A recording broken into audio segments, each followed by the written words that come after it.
بسم الله إن الحمد لله نحمده ونستعينه ونستغفره ونعوذ بالله من شرور أنفسنا وسيئات أعمالنا من يهده الله فلا مضل له ومن يضلل فلا هادي له وأشهد أن لا إله إلا الله وحده لا شريك له وأشهد أن محمدا عبده ورسوله يا أيها الذين آمنوا اتقوا الله حق تقاته ولا تموتن إلا وأنتم مسلمون يا أيها الناس اتقوا ربكم الذي خلقكم من نفس واحدة وخلق منها زوجها وبث منهما رجالا كثيرا ونساء واتقوا الله الذي تساءلون به والأرحام إن الله كان عليكم رقيبا يا أيها الذين آمنوا اتقوا الله وقولوا قولا سديدا يصلح لكم أعمالكم ويغفر لكم ذنوبكم ومن يطع الله ورسوله فقد فاز فوزا عظيما أما بعد فإن أصدق الحديث كتاب الله وخير الهدي هدي محمد صلى الله عليه وسلم وشر الأمور محدثاتها فإن كل محدثة بدعة وكل بدعة ضلالة وكل ضلالة في النار. Ikhwani fillah rahimani wa rahimakumullahu jami'a. Puji dan syukur kita berikan kepada Allah Subhanahu wa taala yang masih selalu memberikan nikmat dan hidayahnya kepada kita. Sungguh sekian banyak nikmat yang Allah berikan kepada kita. Dari sekian banyak nikmat yang Allah berikan kepada kita, nikmat yang paling besar adalah nikmatul Islam, nikmatul hidayah. Kita ditunjuki oleh Allah Subhanahu wa taala kepada jalan yang lurus. Ditunjuki oleh Allah Subhanahu wa taala kepada agama yang diridhoi. Kemudian di antara nikmat yang besar yang Allah Subhanahu wa taala berikan kepada kita adalah diberinya kita waktu dan kesempatan untuk mempelajari agama Allah, untuk duduk di majelis yang semoga diberkahi oleh Allah Subhanahu wa taala. Sungguh majelis-majelis yang seperti ini mengingatkan kembali terhadap kesemangatan dari generasi awal umat ini, generasi sahabat, generasi tabi'in dan atba'ut tabi'in. Kesemangatan mereka dalam menimba ilmu agama, keseriusan mereka untuk mencari kebaikan.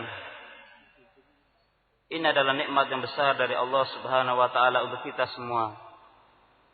Di saat umumnya manusia tenggelam dan terlelap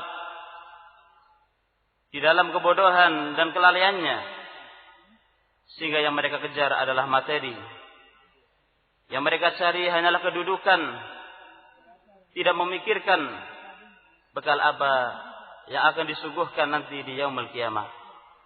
Maka bersyukurlah bahwa Allah Subhanahu wa taala memberikan kesempatan kepada kita sehingga pada mengkaji agama kita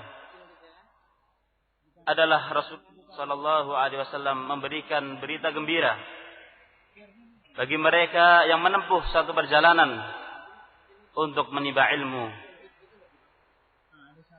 Man salaka tariqan yaltamisu fihi ilman sahalallahu lahu bihi tariqan ila jannah.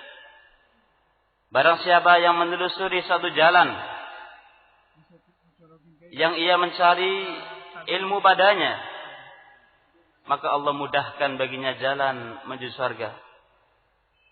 Lihat berita yang gembira. Perhatikan busyra azimah.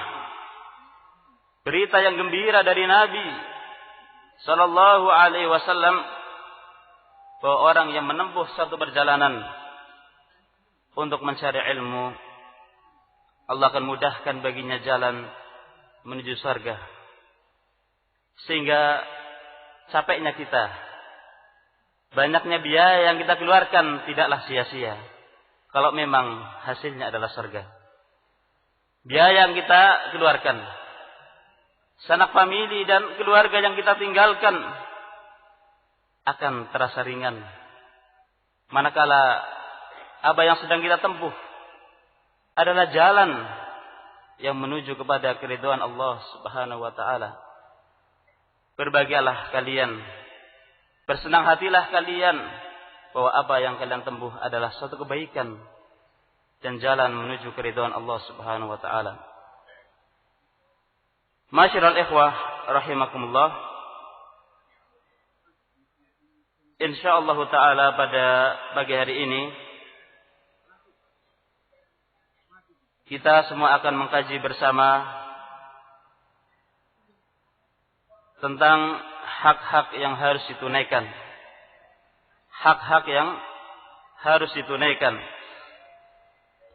Kita ambil secara ringkas dari kitab yang ditulis oleh Syekh Muhammad Ibn Shalih Al-Utsaimin, Hukukun da'at ilaiha al-fitratu wa qarraratha asy-syari'ah.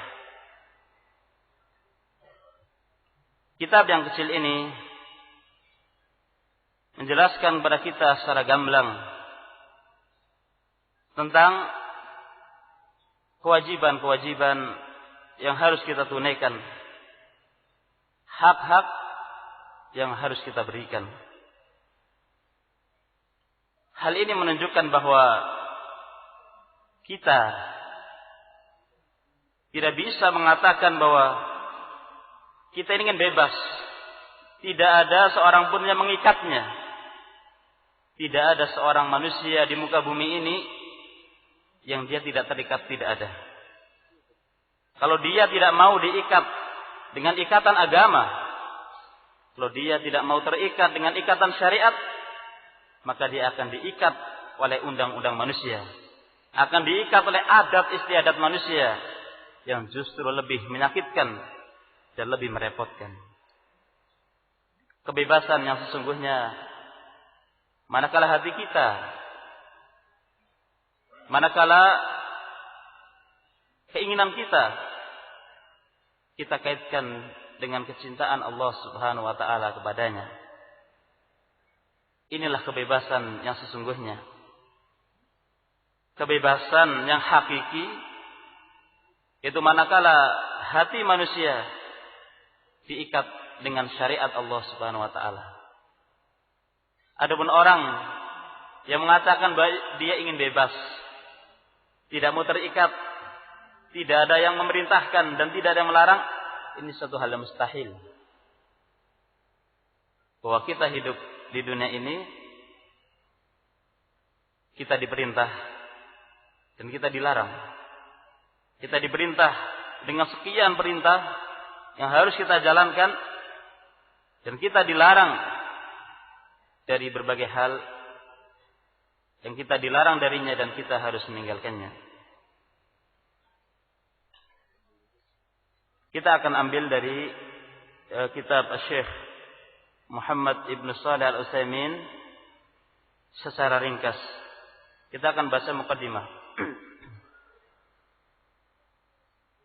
Innal hamdalillah nahmaduhu wa nasta'inuhu wa nastaghfiruh wa natubu ilaih wa na'udzu billahi min syururi anfusina wa min sayyiati a'malina. Segala puji bagi Allah. Kita memujinya. Kita meminta pertolongan kepadanya. Dan kita meminta ampun dan bertaubat kepadanya. Kita berlindung pada Allah dari kejelekan diri-diri kita dan dari kejahatan amal-amal kita. Disebutkan di sini, innal hamdalillah. Sesungguhnya pujian itu hanyalah milik Allah. Karena Allah Subhanahu wa taala Dia yang mencipta makhluknya. Dia yang mengatur alam semesta ini. Baginya pujian, baginya pula sanjungan. Kalau ada orang mengatakan, bagaimana ada orang dia memuji orang lain? Memuji orang lain karena pandainya, atau karena cantiknya, atau karena kemahirannya terhadap sesuatu. Bagaimana ini? Dengan kalimat segala puji bagi Allah. Maka jawabannya, bahwa siapa yang menjadikan orang tadi pandai? Siapa yang menjadikan orang tadi cantik? Jawabannya, Allah. Maka pujian ujungnya kembali kepada Allah Subhanahu wa taala. Berbagai nikmat Allah berikan kepada kita dan kita belumlah mampu mensyukurinya. Berbagai karunia Allah limpahkan dan belumlah kita memuji terhadap pemberiannya. Dan kita meminta pertolongan kepada Allah dalam segala urusan kita, dalam perkara agama kita ataupun dalam perkara dunia kita. Karena orang yang tidak dimudahkan oleh Allah, maka dia tidak akan bisa melakukan sesuatu yang diinginkannya. Meskipun sarana telah lengkap, fasilitas telah cukup, manakala seorang tidak diberi pertolongan oleh Allah, maka dia tidak mampu untuk melaksanakan apa yang menjadi hajat dan keinginannya. Kita meminta pertolongan kepada Allah dalam segala hal kita. Dalam masalah agama, dalam masalah dunia kita. Dan adalah di antara wasiat Nabi sallallahu alaihi wasallam kepada sahabat Mu'ad ibnu Jabal. Beliau mengatakan, wahai Mu'ad, sesungguhnya aku cinta kepadamu. Maka janganlah engkau tinggalkan untuk berdoa di ujung atau di akhir dari salatmu. Allahumma a'inni ala dzikrika wa syukrika wa husni ibadatika. Wahai Allah, bantulah aku, tolonglah aku untuk selalu berzikir kepadamu, untuk selalu bersyukur kepadamu, dan untuk selalu memperbaiki ibadah kepadamu. Lihat di sini, a'inni, wahai Allah, tolonglah aku untuk selalu berzikir. Bayangkan bahwa seorang mukmin, seorang muslim yang meminta pertolongan kepada Allah Subhanahu wa taala dalam segala halnya. Mintalah pertolongan, mintalah bantuan kepada Zat yang di tangannya kendali segala perkara. Wa nastaghfiruhu wa natubu ilaih. Dan kita meminta ampun kepada Allah dan bertaubat kepadanya. Manusia adalah tempatnya dosa dan kesalahan. Maka selalulah kita beristighfar kepada Allah Subhanahu wa taala. Banyak sekali kesalahan dan dosa yang kita lakukan, baik disengaja atau tidak disengaja. Baik kita mengingatnya atau kita melupakannya. Itu semua membutuhkan kepada istighfar.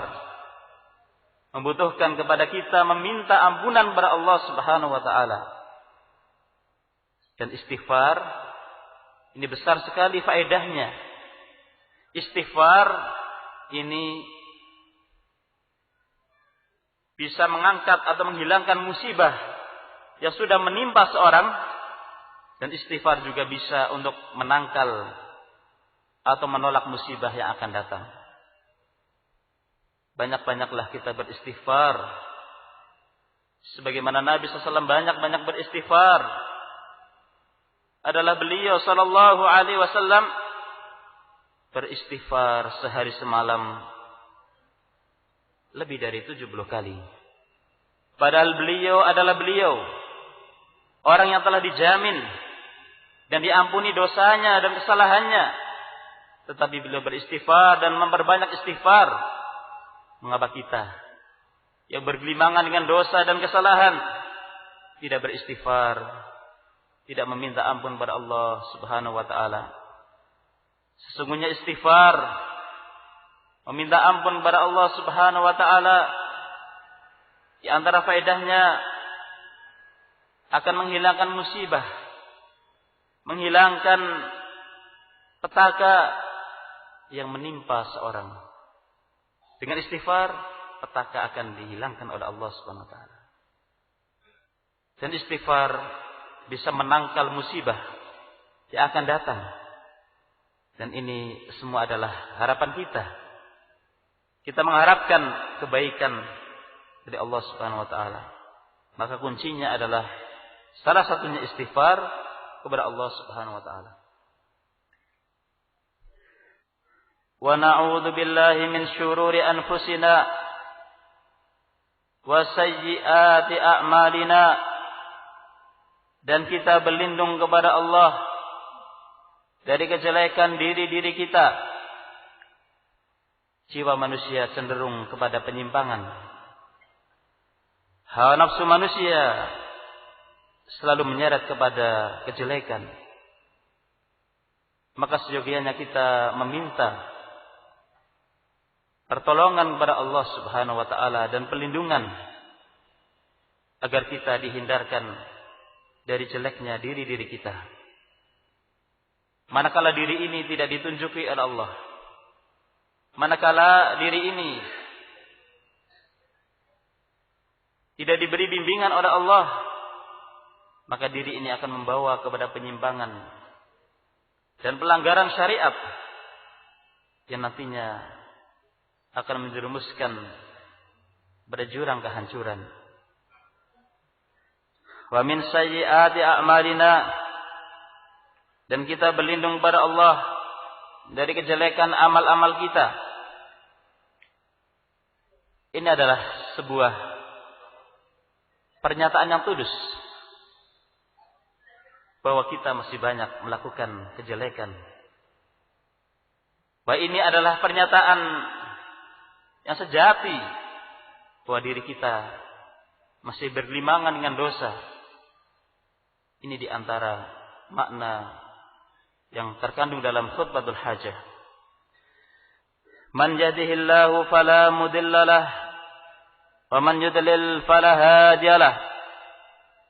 Barang siapa yang ditunjuki oleh Allah, maka tidak ada seorang pun yang mampu untuk menyesatkannya.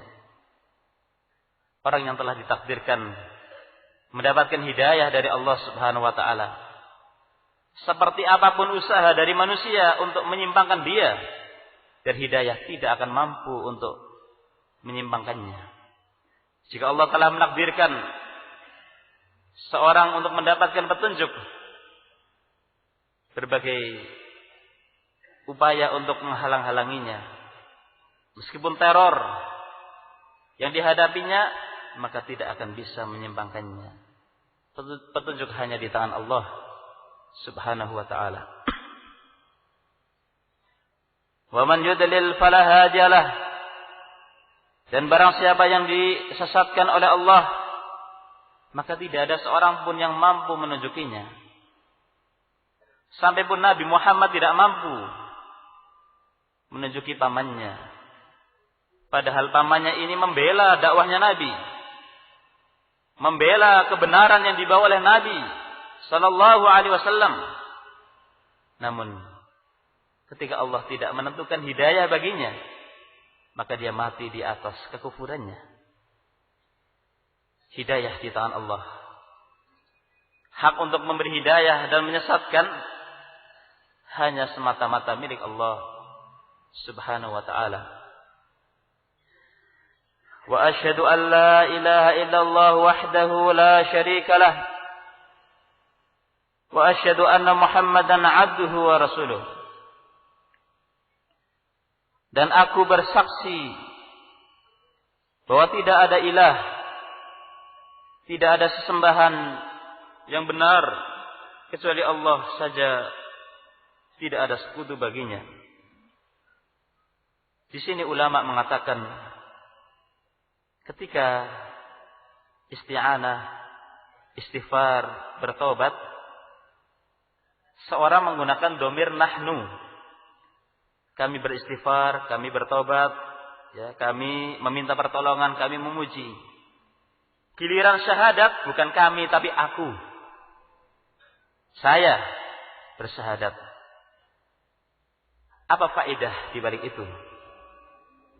Sebagian ulama mengatakan iya. Karena istighfar bisa diwakilkan oleh orang lain. Bisa jadi orang diampuni oleh Allah walaupun dia tidak istighfar, tetapi karena ada orang lain yang memintakan ampun untuknya, diampuni orang tadi. Istighfar bisa diwakilkan pada orang lain. Atau orang lain bisa mewakilkan, ya, istighfarnya seorang.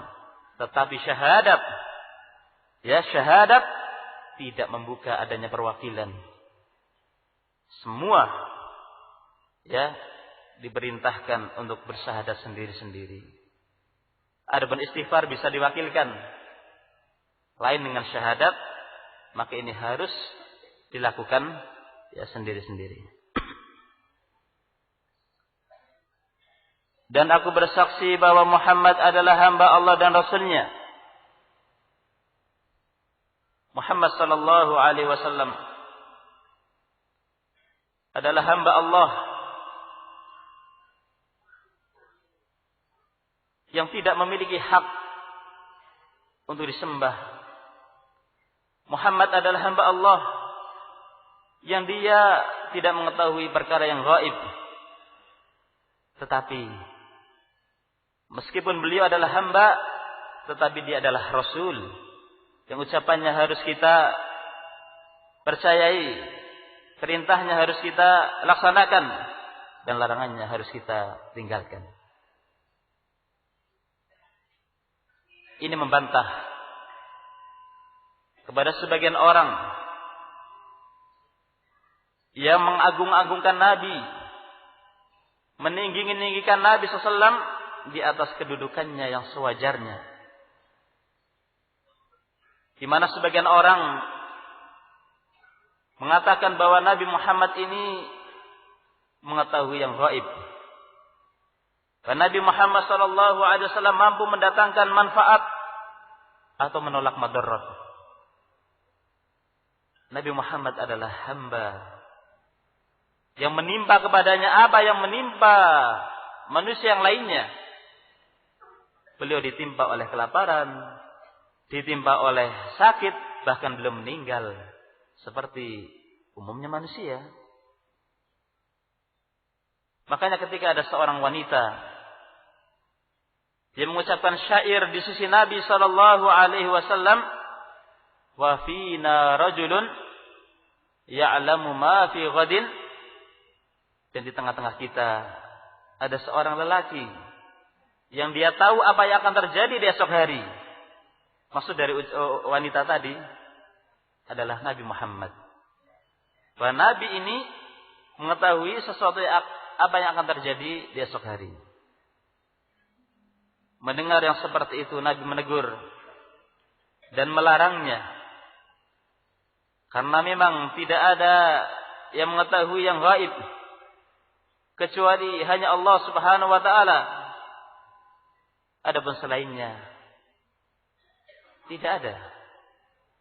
Kalaupun Nabi mengetahui yang gaib, itu karena diberitahu oleh Allah Subhanahu wa ta'ala.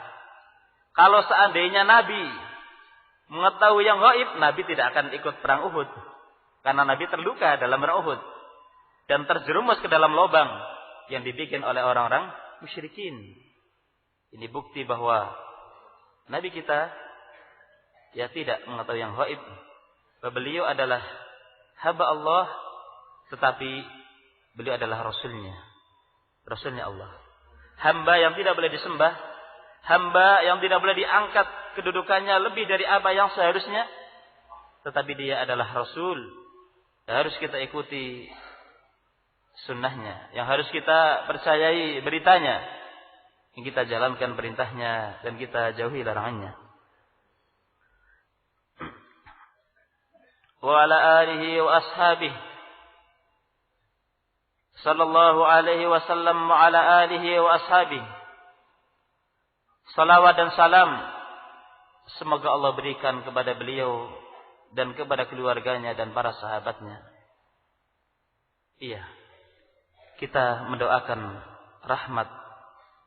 Kita mendoakan kebaikan kepada Nabi, kepada keluarganya dan kepada sahabat-sahabatnya. Jasa-jasa mereka telah besar.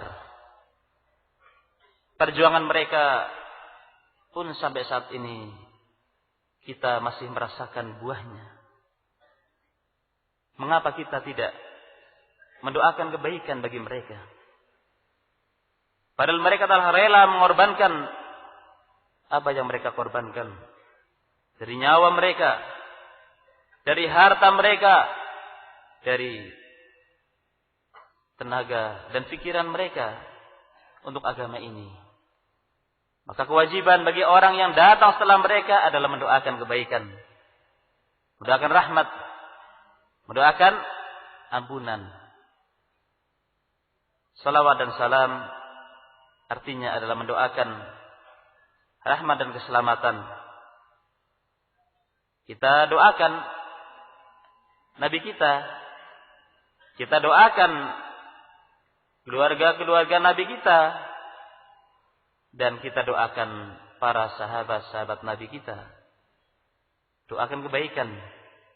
Karena mereka telah memperjuangkan agama ini dengan sebenar-benar perjuangan. Maka kita berterima kasih atas segala upaya yang telah mereka curahkan.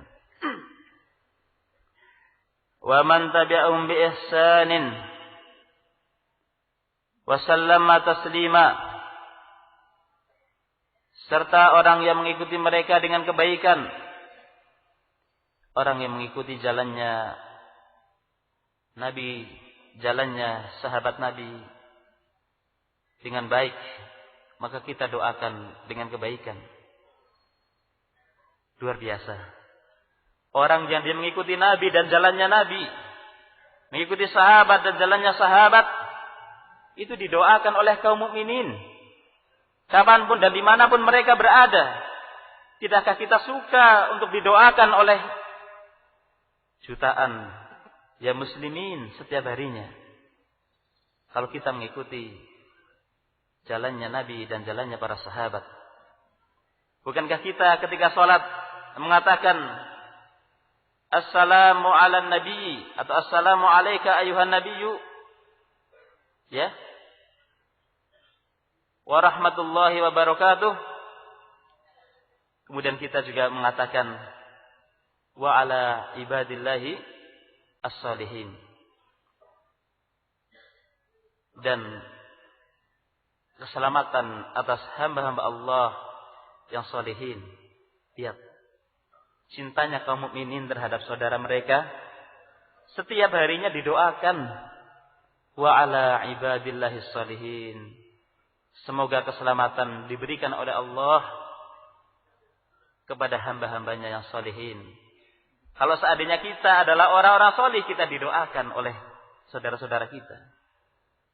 Kalau seandainya kita adalah orang-orang yang muttaqin, orang-orang yang bertakwa, maka kita setiap saatnya, setiap harinya didoakan oleh saudara-saudara kita yang kita kenal ataupun yang tidak.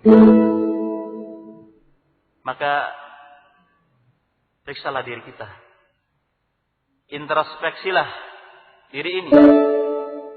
Sudahkah kita berjalan di atas jalannya al-muttaqin? Sudahkah kita menelusuri langkah para as-salihin? Sehingga nantinya kita akan dirahmati oleh Allah Subhanahu wa taala. Nantinya kita akan didoakan oleh saudara-saudara kita kaum muslimin. Amma ba'du, fa inna min mahasini syari'atillahi ta'ala mura'atul adli wa i'ta'u kulli dhi haqqin haqqahu min ghairi ghuluwin wala taqsir. Adapun selanjutnya, sesungguhnya di antara indahnya syariat Allah Ta'ala, bahwa syariat ini sangat menjaga dan memperhatikan sisi keadilan dan memberikan setiap orang yang punya hak akan haknya, min ghairi huluwin wala taksir, tanpa berlebih-lebihan dan tanpa mengurang-urangi. Inilah salah satu di antara keindahan agama ini,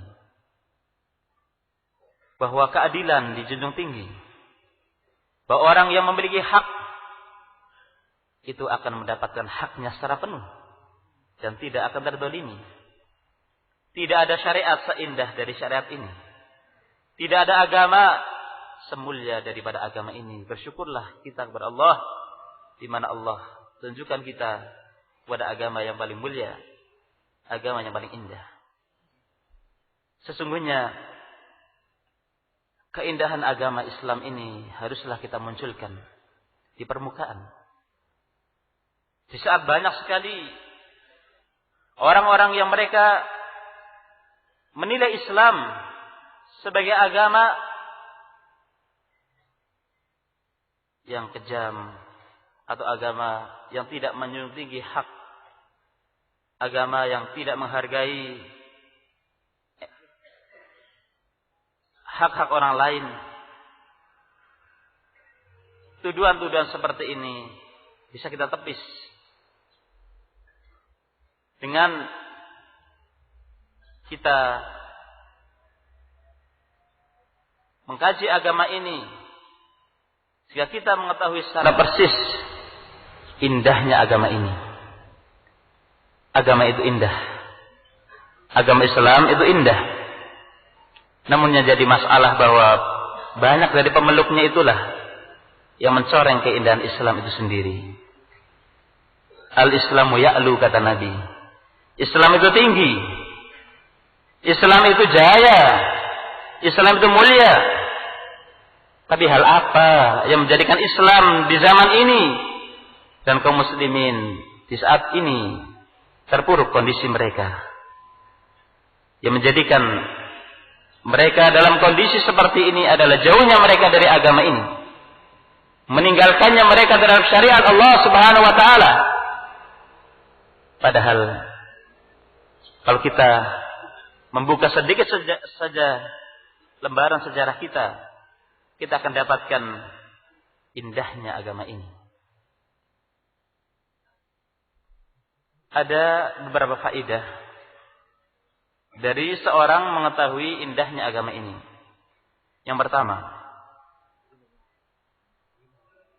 seorang muslim yang taat kepada Allah Subhanahu wa taala, ketika dia tahu indahnya agama ini, maka dia semakin cinta dengan agamanya.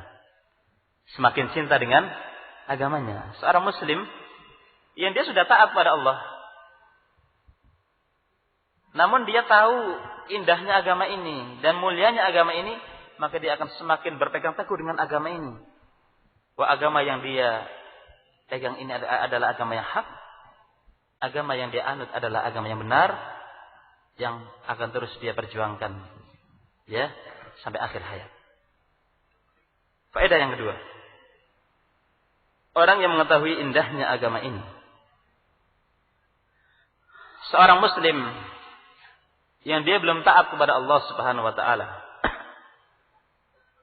Dia belum taat. Dia kadang taat, kadang tidak taat.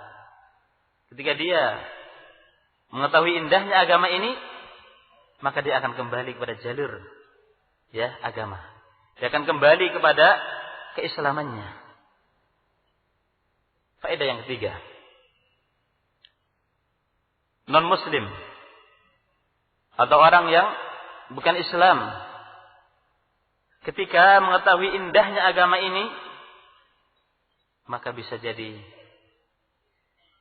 mereka akan tertarik untuk masuk ke dalam agama ini. Setidaknya kalau mereka belum masuk ke dalam agama ini, mereka tidak akan melontarkan pernyataan-pernyataan miring terhadap syariat ini ketika mereka tahu keindahan agama ini. Salah satu karya tulis yang ada di hadapan kita ini akan menampilkan betapa indahnya agama ini. Bahwa agama ini menjunjung tinggi hak orang lain. Meskipun dia adalah orang kafir, Islam pun tidak melalaikan akan haknya. Kalau terhadap orang kafir saja Islam menjaga haknya dan tidak mendolimi haknya, bagaimana terhadap kaum muslimin? Maka seyogianya kita ketahui hak-hak ini sehingga kita berikan kepada orang yang berhak menerimanya. Apa yang akan disebutkan nanti dari 10 hak ini adalah pokok dari hak-hak yang ada, yang jika seorang mukmin dia mewujudkannya dalam kehidupan sehari-hari ini, saya Allah Subhanahu wa taala akan memberikan kebaikan baginya dan memuliakannya. Kita memberikan masing-masing orang yang punya hak akan haknya tanpa berlebih-lebihan dan tanpa mengurang-urangi. Dua sifat ini adalah sifat yang jelek. Berlebih-lebihan ataupun mengurang-urangi. Dan ini adalah sifatnya ahlul kitab. Sifatnya orang Yahudi, sifatnya orang Nasrani. Bagaimana misalnya? Misalnya adalah ketika mereka menyikapi Nabi Isa alaihi salatu wassalam. Orang-orang Nasrani, mereka menjadikan Isa sebagai sesembahan. Mereka mengatakan bahwa Isa adalah Tuhan bersama Allah, atau mengatakan bahwa Isa adalah anak Allah. Sementara orang Yahudi, mereka mengatakan bahwa Isa ini adalah anak zina, sehingga mereka akan membunuhnya dan berencana untuk melenyapkan nyawanya. Dua pemandangan yang bertentangan. Satu golongan menjunjung dan meninggikannya di atas dari kedudukan yang sewajarnya. Golongan yang lainnya ternyata membencinya hingga berkeinginan untuk melenyapkan nyawanya. Adapun kaum muslimin, mereka adalah umat yang tengah-tengah. Mereka mengatakan bahwa Isa adalah Abdullah wa Rasuluh. Bahwa Isa adalah hambanya Allah dan Rasulnya. Dia itu hamba, dicipta oleh Allah. Tapi dia adalah Rasul. Dia hamba, tapi dia juga Rasul. Kalau mereka mengatakan, tapi Nabi Isa lahir tanpa bapak, berarti ini anak Tuhan. Apa jawabannya? Yang lebih dahsyat, lebih besar dari Isa, ada. Dilahirkan tanpa bapak, dilahirkan tanpa ibu. Man huwa? Siapa? Adam alaihi salatu wassalam. Makanya Allah Subhanahu wa taala mengatakan, "Inna mathala Isa 'inda Allahi kamathali Adam, khalaqahu min turabin, tsumma qala lahu kun fayakun." Sesungguhnya permisalan Adam di sisi Allah, sesungguhnya permisalan Isa di sisi Allah seperti Adam. Allah ciptakan Adam min turab, dari debu. Kemudian Allah katakan kun, jadilah. Maka jadilah Adam. Dicipta tanpa bapak, dicipta tanpa ibu.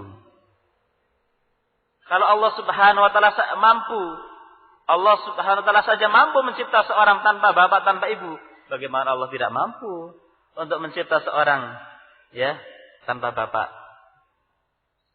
dari ibu? Walhasil bahwa Islam adalah agama yang tengah-tengah, dan umat Islam adalah umat yang wasat, umat yang tengah-tengah. Bukan umat yang berlebih-lebihan, bukan umat yang mengikuti tradisi barat, bukan pula mengikuti tradisi timur. La syarqiyah wala gharbiyah. Tidak mengikuti tradisi orang-orang timur, bukan pula mengikuti cara-cara orang barat. Islam punya ciri tersendiri. Islam tampil berbeda dengan yang lainnya. Faqad amara Allah bil adli wal ihsan wa ita'i dzil qurba. Dan Allah telah memerintahkan, Allah Subhanahu wa taala memerintahkan untuk seorang itu berbuat adil dan berbuat baik dan memberikan hak karib kerabat. Wa bil adli bu'isatir rusul wa unzilatil kutub wa qamat umur dunya wal akhirah. Dengan keadilan para rasul diutus. Dengan keadilan pula kitab-kitab diturunkan. Dengan keadilan pula segala perkara dunia dan akhirat ini akan tegak. Inilah ciri yang nyata dari agama ini. Menjunjung tinggi keadilan meskipun terhadap lawan. Menjunjung tinggi keadilan terhadap siapapun. Salah satu contoh yang menarik sekali adalah Rasulullah sallallahu alaihi wasallam. Beliau ketika masih berada di Mekah berdakwah kepada at-tauhid, mendapatkan permusuhan dan pertentangan dari kaum musyrikin. Namun yang aneh tapi nyata, meskipun mereka memusuhi dakwahnya Nabi, tetapi mereka menitipkan barang-barang pada Nabi, menitipkan amanah. Sebuah pemandangan yang kontras. Bagaimana mereka menentang dakwahnya, ternyata mereka menitipkan barang kepada Nabi. Karena mereka nggak mendapatkan seorang yang jujur di Mekah selain dari Nabi. Kalau seandainya mereka menitipkan barang kepada Nabi karena jujurnya, mengapa mereka juga tidak mengikuti dakwahnya? Baik. Mereka menitipkan barang pada Nabi. Lihat sebuah keadilan yang tidak akan pernah ada dalam sejarah seindah ini. Inilah kemuliaan Islam yang harus kita berbangga dengannya. Adalah ketika Nabi SAW berhijrah ke Madinah. Barang-barang titipan ada di rumahnya. Pada Nabi waktu itu membutuhkan bekal untuk melanjutkan perjalanan, untuk melakukan perjalanan ke Madinah.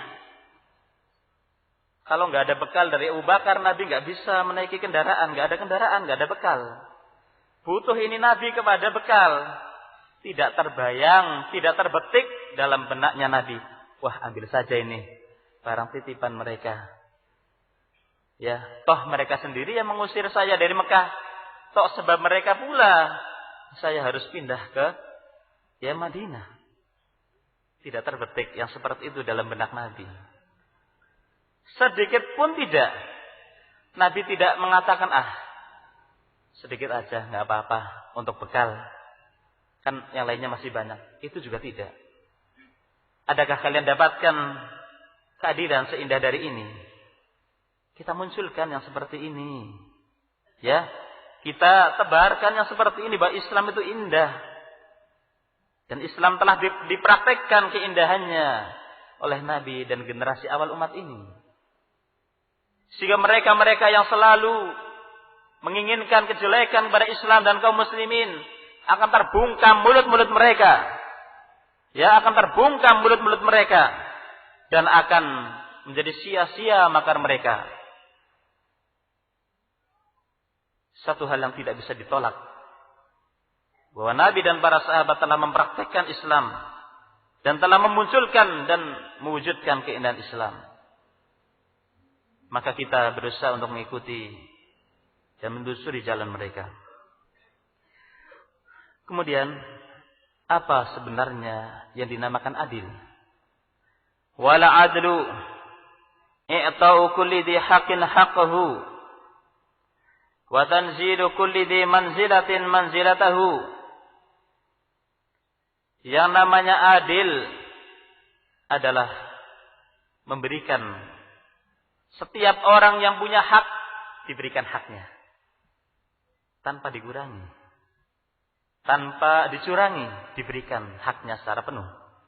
Inilah yang dinamakan al-adlu. Yang namanya al-adlu adalah mendudukkan setiap orang yang punya kedudukan pada kedudukannya. Ini namanya adil. Makanya Nabi SAW mengatakan dalam hadis yang artinya, bukan termasuk golongan kami orang yang tidak menghormati orang yang tua dari kami dan tidak menyayangi orang yang kecil dari kami. Yang namanya adil adalah mendudukkan setiap orang pada kedudukannya. Dan dalam hadis tadi yang saya sebutkan, yang menempatkan orang tua pada kedudukannya dan menempatkan anak kecil pada kedudukannya. Orang tua kita hormati, anak muda atau anak kecil kita sayangi. Inilah salah satu di antara keindahan Islam. Wala yatimmu dzalika illa bima'rifatil huquq hatta tu'ta ahluha. Hal itu tidak akan bisa terwujud kecuali dengan kita mengetahui hak-hak apa yang harus kita berikan, sehingga nantinya kita akan berikan kepada si pemiliknya. Tanpa kita mengetahui hak-hak apa yang harus kita berikan, kita nggak tahu. Bisa jadi ada sesuatu yang harus kita berikan, karena kita tidak tahu, kita tidak berikan. Maka dari sinilah pentingnya kita mengetahui hak-hak yang harus kita berikan. Wa min thamma hararna hadhil kalimah fi bayani al-muhim min tilka al-huquq liyaqum al-'abdu bima 'alima minha biqadri al-mustata' yatakhallas dzalika fi ma ya'ti. Walhasil berangkat dari situlah Syekh Ibn Utsaimin menulis risalah ini, dan beliau menjelaskan hak-hak yang terpenting dari yang ada, yang nantinya seorang hamba akan bisa menjalankan apa yang telah dia ketahui dari hak-hak tersebut sesuai dengan kemampuannya. Adapun hak-hak tersebut teringkas sebagaimana berikut. Yang pertama, huququllah ta'ala, hak-hak Allah ta'ala. Yang kedua, huququn Nabi sallallahu alaihi wasallam, hak-haknya Nabi sallallahu alaihi wasallam. Yang ketiga, huququl walidain, hak-hak kedua orang tua. Yang keempat, huququl aulad, hak-hak anak-anak. Yang kelima, huququl aqarib, hak-hak karib kerabat. Yang keenam, huququz zaujain, yang keenam adalah hak-hak suami istri. Yang ketujuh, huququl wulad war ra'iyah, hak-hak penguasa dan rakyat. Hak-hak penguasa dan rakyat. Yang kedelapan, hukukul jiran, hak-hak tetangga. Yang kesembilan, hukukul muslimina umuma, hak-hak kaum muslimin secara umum. Yang kesepuluh, hukuk ghairil muslimin, hak-hak non-muslim atau hak-hak ya orang-orang kafir. Nah, kita akan membahasanya secara ringkas dari hak-hak tadi. Semoga kita bisa merampungkannya. Al-haqqul awal, haqqullah ta'ala. Hak yang pertama adalah hak Allah Ta'ala. Hadzal haqqu ahaqqul huquqi wa aujabuha wa a'zamuha. Hak yang pertama ini adalah hak yang paling wajib dan paling besarnya. Li'annahu haqqullah ta'ala al-khaliqul 'azim al-malikul mudabbir di jami'il umur. Karena hak yang pertama ini adalah hak Allah Ta'ala. Allah yang mencipta, Allah yang maha besar, Allah yang menguasai alam semesta, Allah yang mengatur seluruh perkara. Maka ini adalah paling besarnya hak yang harus kita berikan. Khalaqakul haqqul malikil haqqil mubin al-hayyil qayyum alladhi rabbaka bin ni'am. Haqqul malikil haqqil mubin al-hayyil qayyum alladhi qamat bihi as-samawati wal ard. Yang pertama adalah paling besarnya hak, karena ia adalah haknya Raja yang hak, yaitu Allah. Raja yang nyata, yang maha hidup dan terus mengurusi makhluknya, yang dengannya menjadi tegak perkara-perkara yang ada di langit dan di bumi. Khalaqa kulla syai'in faqaddarahu taqdira. Allah dia yang mencipta segala sesuatu. Lalu Allah takdirkan, Allah tentukan dengan ketentuan.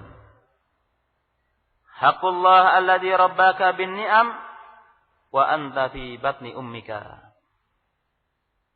Yang pertama ini adalah paling besarnya hak, karena dia adalah hak Allah yang telah mengaturmu, yang telah membimbingmu dengan berbagai nikmat. Bahkan ketika kamu masih ada di perut ibumu, nikmat Allah telah berikan kepadamu. Qala ta'ala, Allah Ta'ala berfirman, Wallahu akhrajakum min butuni ummahatikum la ta'lamuna syai'an wa ja'ala lakumus sam'a wal absara wal af'idata la'allakum tashkurun. Surat An-Nahl ayat 78. Dan Allah yang mengeluarkan kalian dari perut ibu-ibu kalian dalam keadaan kalian tidak mengetahui apa-apa. Semua kita terlahir dalam keadaan bodoh. Semua kita terlahir dalam keadaan tidak mengerti apa-apa. Dan Allah menjadikan bagi kalian pendengaran. Allah menciptakan bagi kalian pendengaran, penglihatan dan hati supaya kalian bersyukur. Ini adalah nikmat yang besar yang Allah berikan kepada kita. Nikmat pendengaran, nikmat penglihatan dan hati. Dan tiga hal ini adalah kunci dari kunci-kunci ilmu. Tiga hal ini adalah kunci atau pintu dari seorang mendapatkan ilmu. Sehingga barang siapa yang matanya tertutup, telinganya tersumbat, hatinya terikat, maka tidak akan sampai kepadanya hidayah. Tidak akan sampai kepadanya cahaya ilmu. Namun, manakala seorang membukakan telinganya, membukakan matanya, dan membuka lebar-lebar dadanya, hidayah akan dia dapat. Ilmu akan digapai. Makanya Allah Subhanahu wa taala mengatakan tentang orang-orang kafir, mengapa mereka tidak beriman kepada Allah? Sawa'un 'alaihim a'andartahum am lam tundirhum la yu'minun. Sama saja mereka. Kamu beri peringatan atau kamu tidak beri peringatan, la yu'minun, mereka tidak beriman. Apa sebabnya? Apa masalahnya? Khatamallahu ala qulubihim wa ala sam'ihim wa ala absarihim hishawa. Sebabnya karena 3 pintu dari ilmu telah ditutup oleh Allah SWT atas mereka. Khatamallahu ala qulubihim, Allah telah menutup hati-hati mereka. Allah tutup pula pendengaran-pendengaran mereka. Dan di depan mata mereka ada penutup. Bagaimana orang akan dapat petunjuk kalau pintu-pintu dari petunjuk ditutup rapat? Makanya kalau orang dia mau membukakan telinganya, membukakan hatinya, membukakan matanya, niscaya dia mendapat petunjuk. Dahulu ada seorang dari kabilah Daus, seorang tokoh dari kabilah Daus, ketika dia datang ke Mekah, ingin melaksanakan tawaf di sisi Ka'bah. Waktu itu Nabi masih di Mekah, belum berhijrah ke Madinah, dan permusuhan orang-orang musyrikin luar biasa.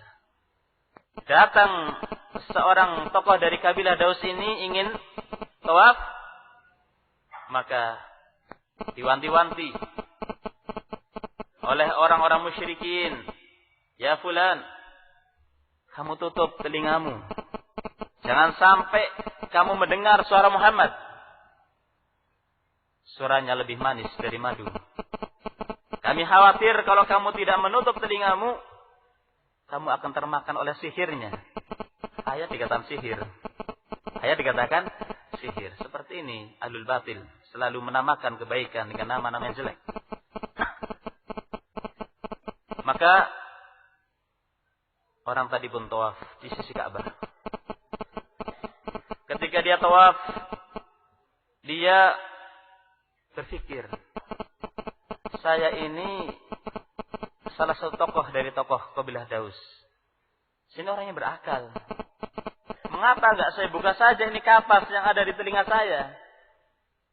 Kemudian saya dengar itu ucapan Muhammad. Kalau memang baik, saya tahu. Kalau memang jelek, saya pun tahu. Saya akan meninggalkannya. Dan dia seorang tokoh. Ya dari kabilah Daus, saya tahu ucapan manusia. Mana yang baik dan mana yang tidak. Mana yang lurus dan mana yang miring. Tahu. Betul. Dia pun tawaf, kemudian dia buka. Subhanallah.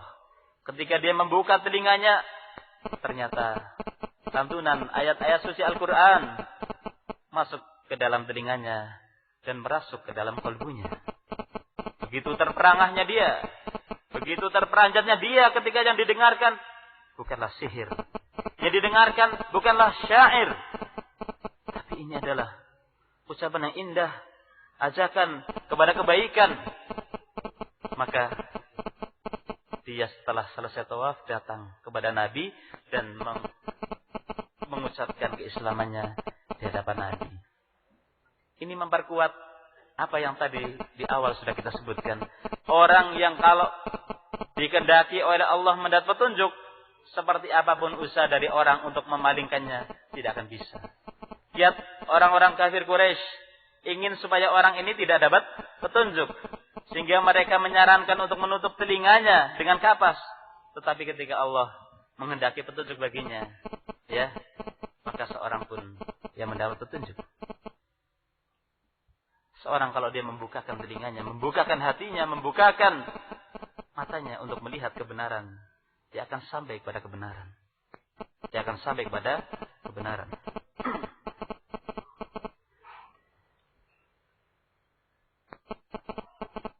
falau hajama anka fadlahu tarfata 'ainin lahalakta walau mana'aka rahmatahu lahdatan lama 'ishta. Jika seandainya Allah menghalang-halangi keutamaannya darimu sekejap saja, maka kamu akan binasa. Dan seandainya Allah menghalang-halangi rahmatnya sesaat saja, niscaya kamu tidak akan bisa hidup di dunia. Subhanallah, tidak pernah kita dalam setiap saatnya lepas dari nikmat Allah Subhanahu wa ta'ala. Kalau fa idza kana hadza fadlullahi 'alaika wa rahmatuhu bika fa inna haqqahu 'alaika a'dhamul huquq. Jika seperti ini keutamaan Allah yang diberikan kepadamu dan rahmat yang dicurahkan untukmu, maka sesungguhnya hak Allah yang harus kamu berikan kepadanya adalah paling besarnya hak. Innahu la yuridu minka rizqan wala it'ama wa innama yuridu minka syai'an wahidan maslahatuhu aidatun ilaika. Sesungguhnya Allah tidaklah menginginkan darimu untuk kamu memberikan rezeki kepadanya ataupun memberikan makanan. Allah ketika meminta dari hambanya untuk memberikan haknya kepadanya, bukan berarti Allah butuh kepada kita. Kalaulah seluruh manusia dari awalnya hingga akhirnya kafir kepada Allah dan menentangnya, tidak akan mengurangi kekuasaan Allah sekecil apapun. Dan kalaulah manusia dari awalnya hingga akhirnya beriman kepada Allah Subhanahu wa ta'ala, tidak akan menambahkan kekuasaannya sekecil apapun. Allah Maha Kaya dan kitalah yang fakir dan butuh kepadanya. Allah tidak butuh kepada ibadah kita, namun kitalah yang butuh dengan ibadah kita. Jadi Allah ketika memerintahkan kita supaya kita memberikan hak kepadanya, bukan berarti Allah butuh kepada kita. Tidak. Tapi kitalah yang butuh kepada Allah Subhanahu wa ta'ala. Wa inna ma yuridu minka syai'an wahidan. Hanyalah Allah menginginkan darimu satu saja. Maslahatuhu aidatun ilaika, yang maslahatnya, faedah dan kebaikannya akan kembali kepadamu sendiri. Yuridu minka an ta'budahu wahdahu la syarikalah. Allah menginginkan darimu agar kamu menyembah hanya kepadanya dan tidak menyekutukannya. Qala ta'ala, wa ma khalaqtul jinna wal insa illa liya'budun. Ma uridu minhum min rizqi wa ma uridu ay yut'imun. Allah Ta'ala berfirman, dan tidaklah aku ciptakan jin dan manusia kecuali agar mereka beribadah kepadaku. Ini adalah hikmah dari Allah menciptakan jin dan manusia. Bukanlah Allah sia-sia dalam menciptakan mereka.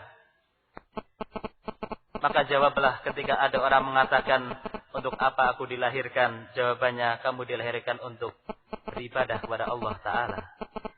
Wa ma khalaqtul jinna wal insa illa liya'budun. Dan tidaklah aku menciptakan jin dan manusia, kata Allah, kecuali agar mereka beribadah kepadaku. Allah mengatakan, ma uridu minhum min rizkin. Aku tidak menginginkan dari mereka rezeki. Wa ma uridu ayut'imun, dan aku juga tidak menginginkan dari mereka untuk mereka memberi makan. Tidak, Allah tidak butuh. Yuridu minka an takuna 'abdan lahu bi kulli ma'anil ubudiyyah.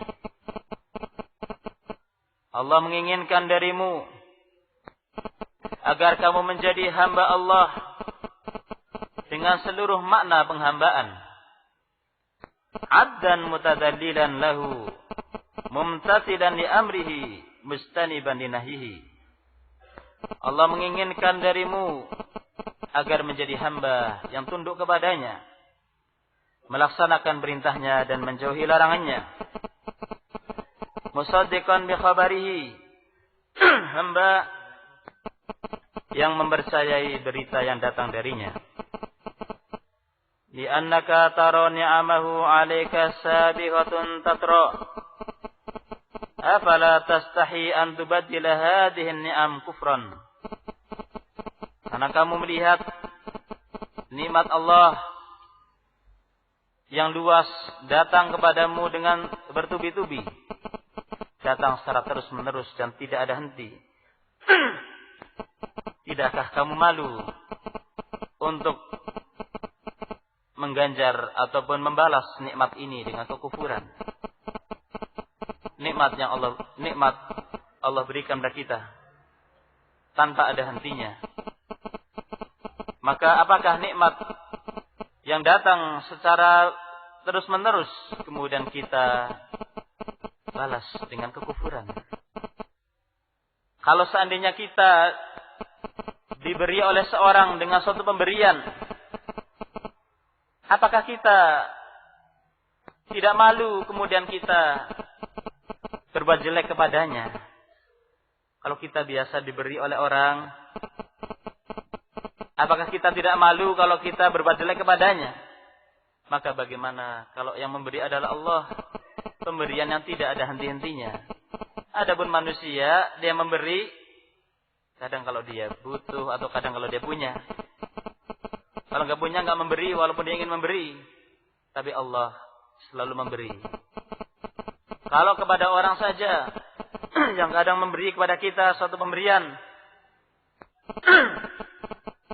kita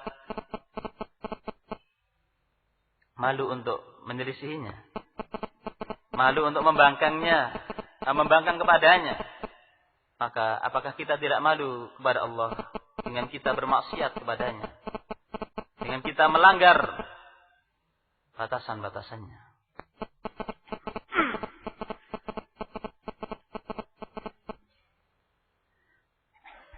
Wa inna hadzal haqqa alladhi awjabahu Allah li nafsihi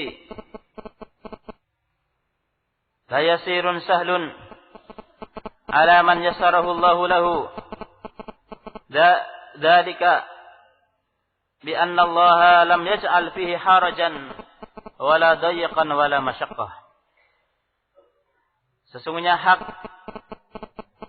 yang Allah wajibkan atas hambanya, yang harus diberikan kepada Allah, adalah hak yang mudah. Bukan sesuatu yang susah. Hak yang ringan. Tentunya bagi orang yang dimudahkan oleh Allah Ta'ala. Yang demikian karena Allah tidaklah menjadikan suatu keberatan dan kesusahan dalam agama ini. Agama ini punya ciri mudah dan gampang. Berbeda dengan syariat-syariat sebelumnya. Lihat saja. Salat 5 waktu yang Allah Subhanahu wa taala wajibkan atas hambanya. Dalam kondisi tertentu, seorang boleh untuk meringkasnya yang tadinya 4 menjadi 2.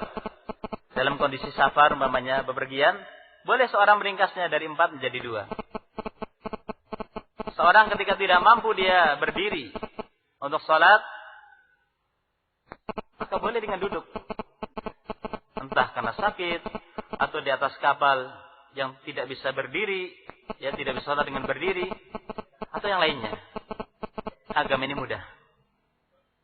Demikian pula berwudu. Bagi orang yang tidak mampu berwudu, entah karena sakit atau karena tidak mendapatkan air, maka boleh bertayamum. Ini salah satu di antara keindahan agama ini.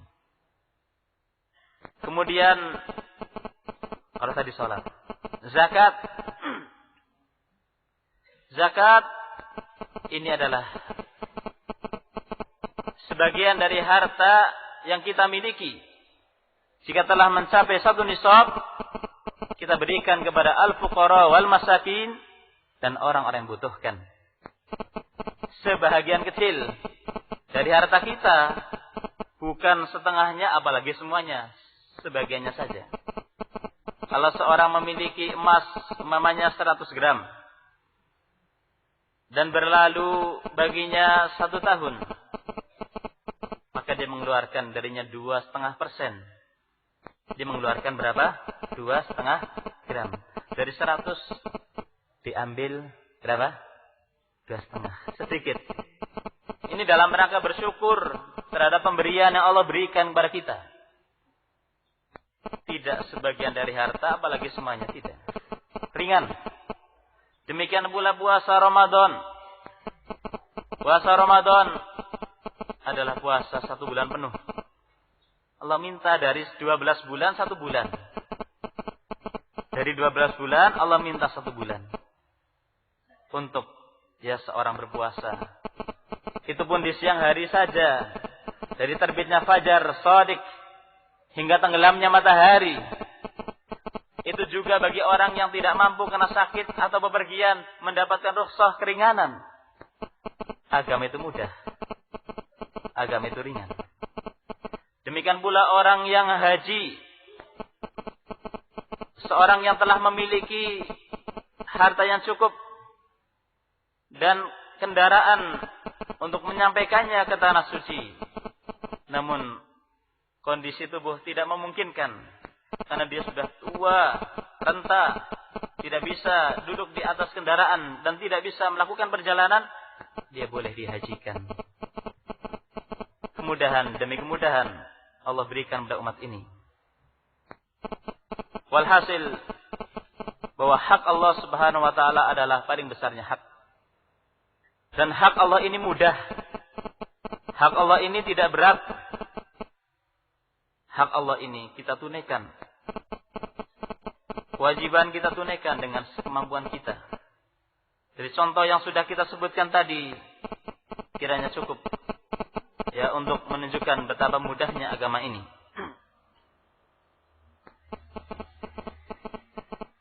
Kemudian, undur ya akhi, hadal haqqal yasir amalan al-katsiru ajran.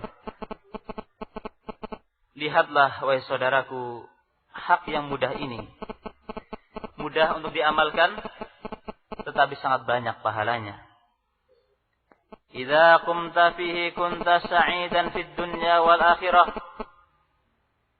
Jika engkau melaksanakan hak tadi, maka engkau akan menjadi orang yang berbahagia di dunia dan di akhirat.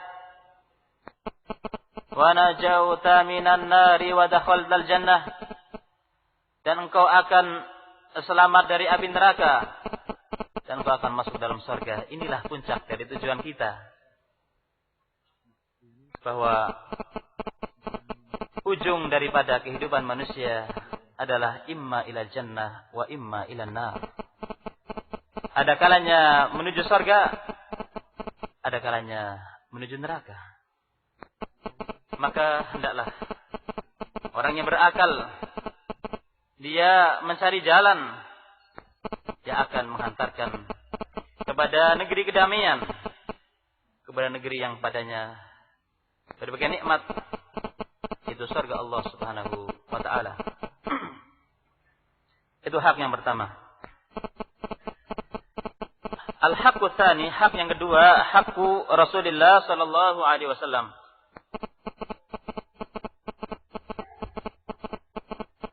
Hak yang kedua adalah hak Rasulullah sallallahu alaihi wasallam. Wa hadzal haqqu huwa a'zamu huquqil makhluqin. Hak yang kedua ini adalah paling besarnya hak-hak makhluk yang harus kita berikan. Kalau tadi yang pertama adalah hak Allah, kalau yang kedua ini adalah hak makhluk yang terbesarnya. Itu haknya Rasulullah sallallahu alaihi wasallam. Wala haqqa li makhluqin a'zam min haqqi Rasulillah sallallahu alaihi wasallam. Tidak ada hak bagi makhluk yang paling besar lebih dari hak Rasulullah sallallahu alaihi wasallam. Walidzalika yajibu taqdimu mahabbatin Nabi sallallahu alaihi wasallam ala mahabbati jami'in nas hatta ala nafsi wal walad wal walid. Oleh karena itu seorang wajib mendahulukan kecintaan kepada Nabi di atas kecintaannya kepada seluruh manusia. Walaupun atas dirinya, walaupun atas anaknya, ataupun atas orang tuanya. Qala Rasulullah sallallahu alaihi wasallam, la yu'minu ahadukum hatta akuna ahabba ilaihi min waladihi wa walidihi wan nasi ajma'in. Rasulullah sallallahu alaihi wasallam bersabda, salah seorang kalian tidak akan beriman. Salah seorang kalian, kata Nabi, tidak akan beriman sampai aku adalah orang yang paling dia cintai lebih dari cintanya kepada anaknya, lebih dari cintanya dia kepada bapaknya, lebih dari cintanya dia kepada manusia. Semuanya. Hadis riwayat Al-Bukhari dan Muslim. Subhanallah. Padahal kecintaan kepada anak adalah kecintaan yang wajar. Kecintaan pada orang tua adalah kecintaan yang wajar. Tapi jangan sampai kecintaan kita kepada mereka mengalahkan cintanya kita kepada Allah dan Rasul-Nya. Manakala bertabrakan, berbenturan antara mendahulukan perintah Allah dan Rasul-Nya dengan perintah anak kita umpamanya, atau keinginan anak kita atau orang tua kita, disinilah ujian. Seorang mukmin akan mendahulukan kecintaan kepada Allah dan Rasul-Nya. Adalah sahabat Sa'ad ibn Abi Waqqas. Ketika dia masuk ke dalam agama Islam, keislaman dia tercium oleh ibunya. Padahal dia sudah menyembunyikannya, ya, serapi mungkin. Tetapi berita tentang keislamannya tercium oleh ibunya.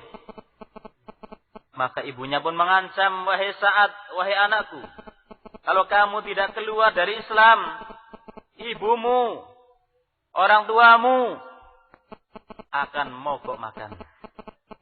Mogok makan? Iya. Ternyata acara memogok ini sudah dari zaman dahulu, zaman jahiliyah, bukan zaman sekarang saja. Akan mogok makan. Maka sang ibu pun mogok makan ketika anaknya tetap bertekad di atas agama ini. Hari demi hari dilalui dan kondisi dari ibunya semakin memprihatinkan, semakin payah. Sampai-sampai orang mencela Sa'ad ibn Abi Waqqas, supaya Sa'ad, kamu ini anak yang model apa? Kamu tidak kasihan dengan ibumu, lihat kondisinya. Disinilah ujian dilematis.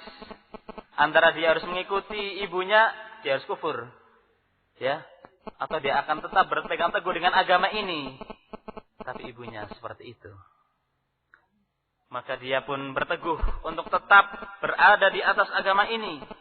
Maka dia mengatakan, ya ummah, wa ibuku, bukan aku tidak cinta kepadamu. Kalaulah ibu memiliki 100 nyawa, kemudian dicabut satu demi satu, aku tidak akan meninggalkan agama ini. Aku tidak akan meninggalkan Nabi Muhammad sallallahu alaihi wasallam. Kemudian setelah itu, mendengar keteguhan dari sang anak, sang ibu pun akhirnya kembali makan. Nah, dia sendiri mogok, ya kan? Nah, walhasil, yakni ketika berbenturan antara keinginan orang yang kita cintai dengan keinginan Allah dan Rasul-Nya, disinilah ujian. Kita dahulukan mahabbatullah wa mahabbatu rasulih, kecintaan pada Allah dan Rasul-Nya di atas kecintaan kepada siapapun ya dari makhluk ini. Wa min huquqin Nabi sallallahu alaihi wasallam tawqiruhu wa ihtiramuhu wa ta'zimuhu ta'zim alla'iq bihi min ghairi huluwin wala taqsir. Dan di antara hak Nabi sallallahu alaihi wasallam yang harus kita berikan, kita menghormatinya dan kita mengagungkannya dengan pengagungan yang selayaknya, tanpa kita berlebih-lebihan dan tanpa kita mengurang-urangi. Bagaimana kita memuliakan Nabi? memuliakan Nabi sallallahu alaihi wasallam ketika beliau masih hidup dengan kita memuliakan dirinya Nabi dan kita menghormati sunnahnya Nabi dan syariatnya setelah beliau meninggal. Ketika beliau masih hidup kita menghormati Nabi, menghormati dirinya Nabi dan menghormati sunnahnya dan syariatnya. Adapun setelah beliau meninggal maka kita menghormati syariatnya dan sunnahnya. Sehingga tidak boleh seorang mengangkat suara di atas suara Nabi, itu tidak boleh. Seorang tidak boleh memanggil Nabi dengan namanya seperti kalau kita memanggil teman kita, tidak boleh. Ini dalam rangka menghormati Rasulullah sallallahu alaihi wasallam. Wa inna min huquqin Nabi sallallahu alaihi wasallam tasdiqu fima akhbara bihi min al-umuril madiyah wal mustaqbilah. Dan di antara hak-hak Nabi yang harus kita berikan, bahwa kita mempercayai dengan berita yang datangnya dari Nabi, dari perkara-perkara yang telah lalu atau peristiwa-peristiwa yang akan terjadi. Nah, Nabi SAW memberitakan tentang berita-berita umat-umat yang terdahulu, dan Nabi menceritakan peristiwa-peristiwa yang akan terjadi di masa mendatang. Maka kita wajib mempercayainya. Baik akal kita mampu mencernanya, baik kita mampu mencernanya atau tidak mampu mencernanya, bahwa kita harus mempercayainya. Wa imtisalu ma bihi amar wa ijtinabu ma anhu naha wa zajar. Kita melaksanakan apa yang beliau perintahkan dan kita menjauhi apa yang beliau larang. Allah Subhanahu wa ta'ala berfirman, "Qul in kuntum tuhibbuna Allah fattabi'uni yuhibbukumullahu wa yaghfir lakum dzunubakum."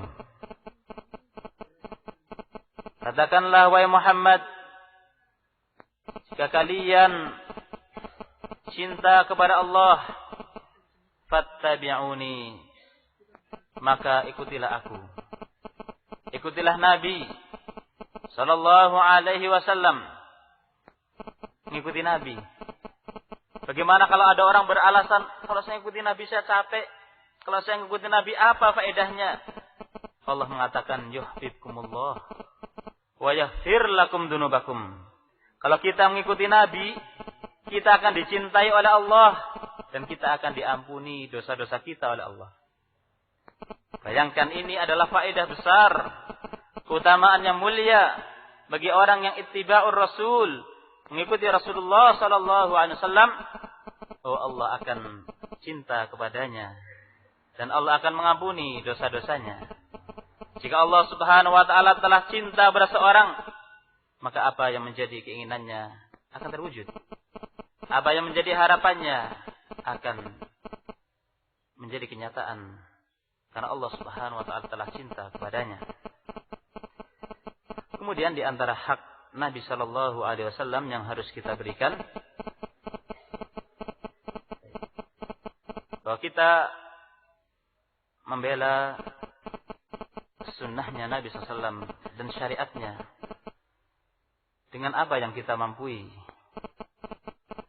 Membela sunnahnya dan syariatnya sesuai dengan kondisi. Seandainya musuh-musuh Islam ini menyerang syariat ini, menyerang agama ini dengan syubhat-syubhat, kerancuan-kerancuan yang mereka tebarkan untuk meruntuhkan keindahan Islam, maka kita pun melawan serangan musuh-musuh Islam ini dengan al-hujjah wal bayan. Dan hujjah, dalil-dalil yang kuat untuk meruntuhkan berbagai propaganda dan syubhat yang mereka tebarkan.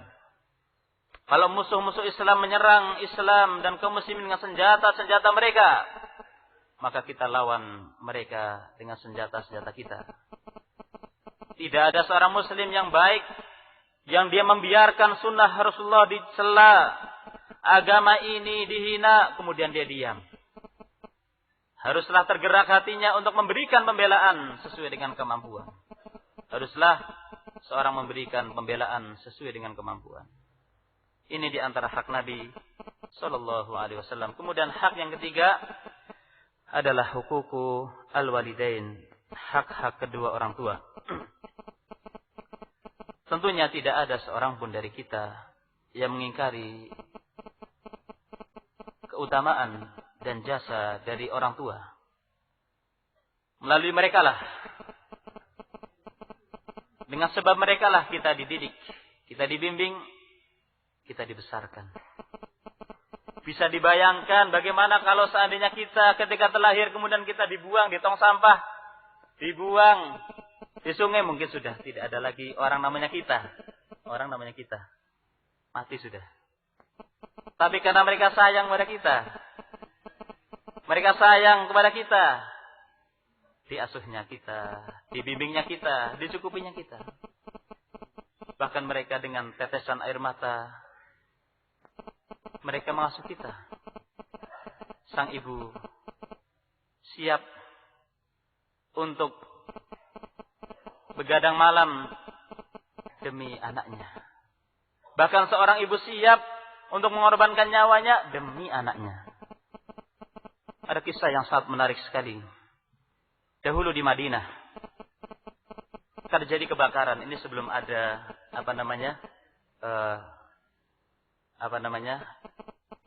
pemadam kebakaran, ya, alat untuk memadamkan kebakaran, ya. Waktu itu terjadi kebakaran di Madinah. Di antara yang terbakar adalah rumah seorang wanita. Dia terjebak, dia ada di loteng di atas, terjebak.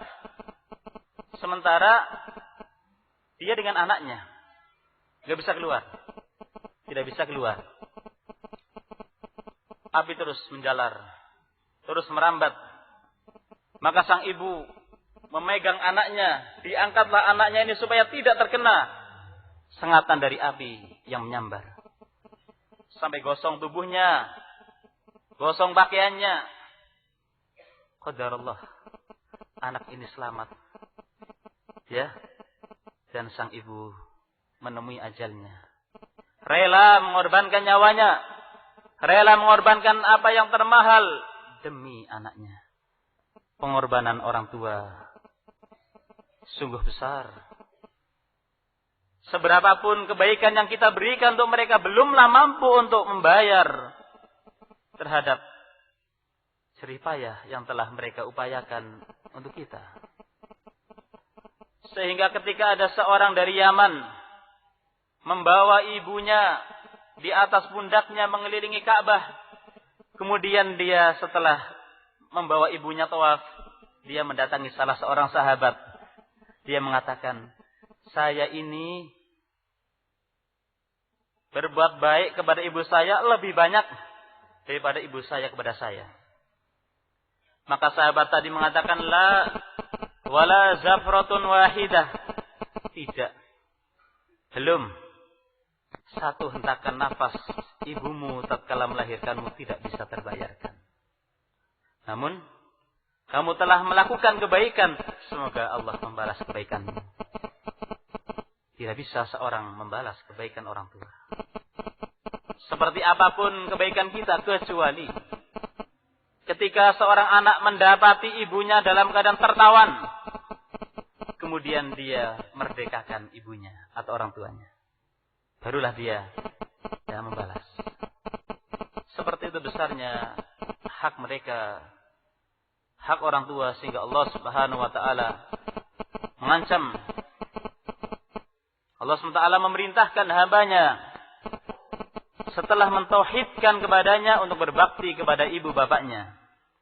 Dan Allah mengancam bagi mereka yang durhaka kepada orang tua dengan ancaman yang pedih, dengan ancaman api neraka.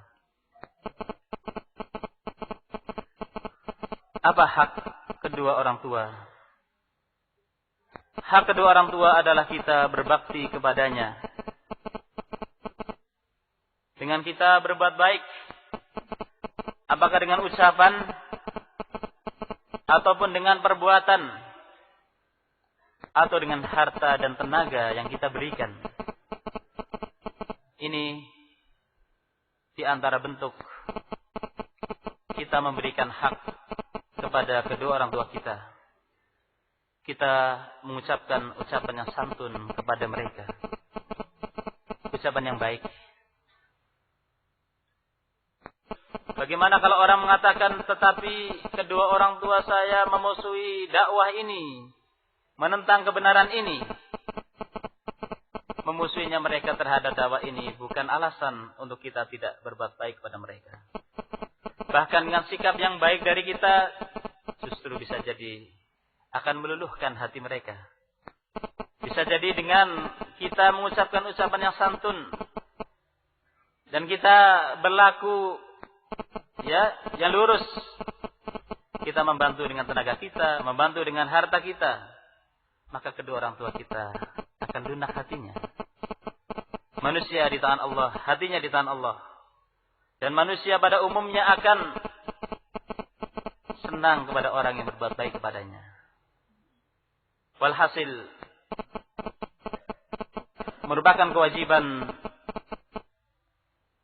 dari Allah Subhanahu wa taala atas hambanya untuk berbuat baik kepada ibu bapaknya dengan berbagai macam bentuk kebaikan, dengan ucapan yang menyenangkan, dengan memberikan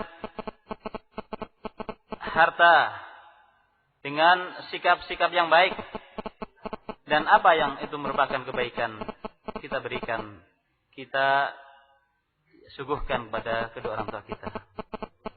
Dengan ini, maka Allah Subhanahu wa taala akan ridho kepada kita. Dan kita akan dibalas oleh anak-anak kita. Nantinya anak-anak kita akan berbuat baik kepada kita. Karena dahulu orang Arab mengatakan, kama tadinu tudan.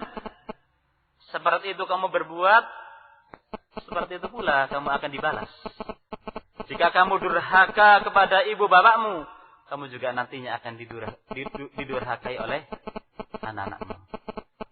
Namun kalau kamu berbakti kepada ibu bapakmu, maka kamu akan dibalas dengan anak-anakmu akan berbakti kepadanya. Kita akhir sampai di sini. Insyaallah kita lanjutkan nanti. Wallahu taala alam bissawab. Subhanakallahumma bihamdika asyhadu an la ilaha illa anta astaghfiruka wa atubu ilaik. Assalamualaikum warahmatullahi wabarakatuh.